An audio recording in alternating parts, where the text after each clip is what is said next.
Hello friends, আমার সকল বন্ধুদেরকে শুভ বিজয়ার প্রীতি শুভেচ্ছা এবং অভিনন্দন রইল।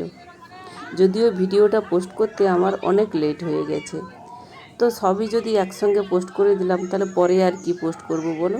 তাই আমি একটু লেটে, সবাই জানো যে লেটে পোস্ট করেছি, কারণ এই পুজোতে খুব ব্যস্ততার মধ্য দিয়ে কোনো কিছুই সেভাবে পোস্ট করতে পারিনি।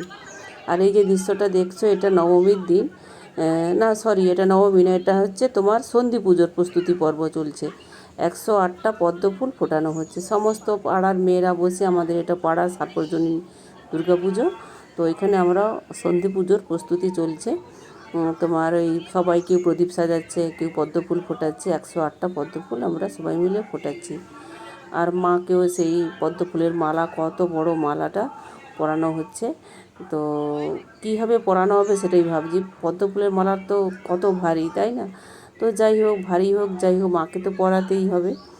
তো সেটা পরানোরও প্রস্তুতি চলছে। তো যাই হোক, পুজোটা তো শেষ হয়ে গেল, সন্ধি পুজো শেষ। এবারে আমরা একটু রাত্রিবেলা ঠাকুর দেখতে বেরিয়েছি।